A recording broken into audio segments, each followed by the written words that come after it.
fait un bout de temps, hein. J'aurais aimé vous dire que c'est bon, je me suis lancée. Mais en fait, non. J'ai juste procrastiné. Tout ce temps. Et oui. J'ai foiré quelques petits trucs aussi, quelques vidéos. Mais globalement, j'ai procrastiné. La procrastination, c'est quoi? C'est quand on sait ce qu'on a à faire, mais on le fait pas. Donc bon, une petite vidéo juste pour en sortir. Comme je me filme toujours en gros plan, vous devez le sentir, vous devez le savoir, même si c'est complètement inconscient. Mais voilà ce que vous ressentez le fait que j'ai la honte de vous parler de ma procrastination à moi. À un moment où je suis en train de procrastiner. C'est une honte qui n'a pas lieu d'être. C'est une honte sociale. L'avez-vous déjà ressenti? Avez-vous déjà procrastiné? Avez-vous eu la liberté de procrastiner? Déjà. J'ai cette liberté. Je l'ai encore pour le moment. Alors, la procrastination, c'est quoi? Contrairement à ce que ce sentiment social lourd de honte nous dit que c'est juste de la flemmardise, c'est quelque chose d'extrêmement crevant, quelque chose d'extrêmement fatigant, parce qu'on lutte, on est en constante lutte. On ne procrastine que quand on a une peur intercosmique.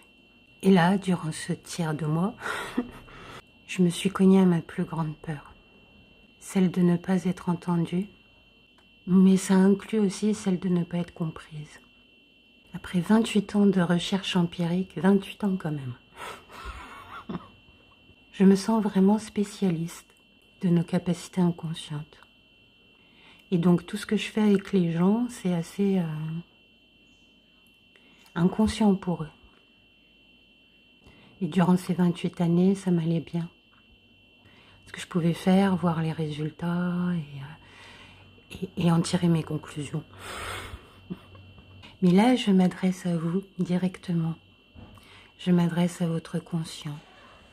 Dans toute ma vulnérabilité, avec tous mes flots, mes flows, je sais pas comment on dit ça, toutes mes imperfections.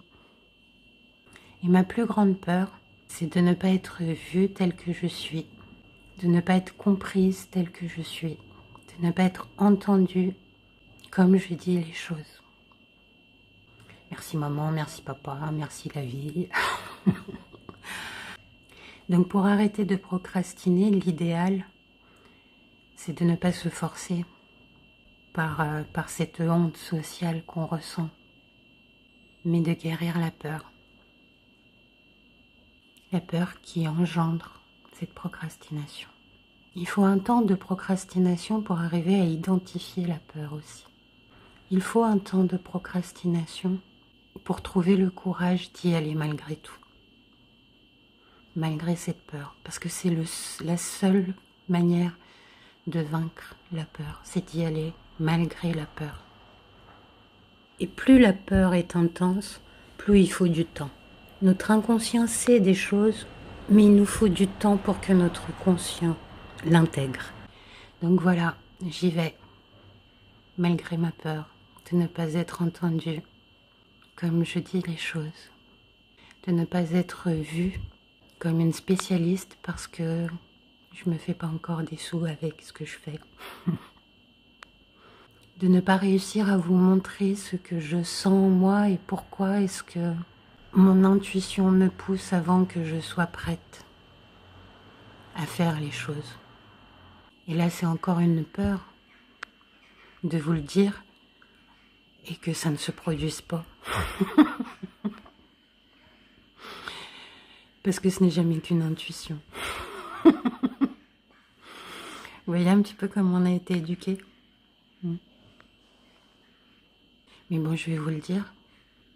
J'ai l'impression que ce journal de bord arrivera à sa conclusion au moment où j'aurai réussi.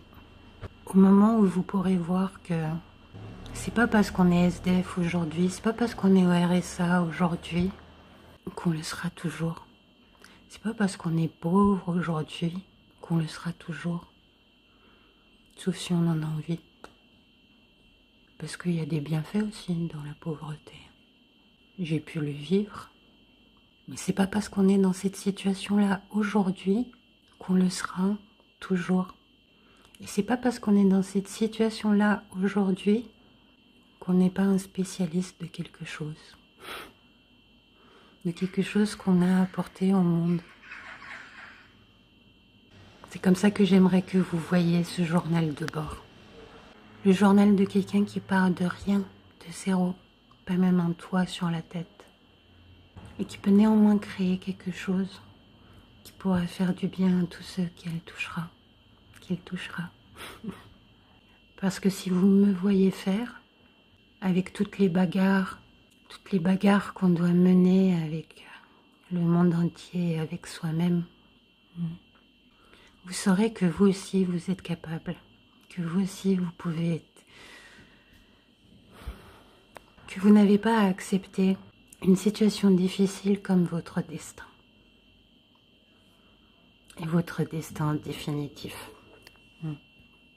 Mais bon, on n'en est pas encore là.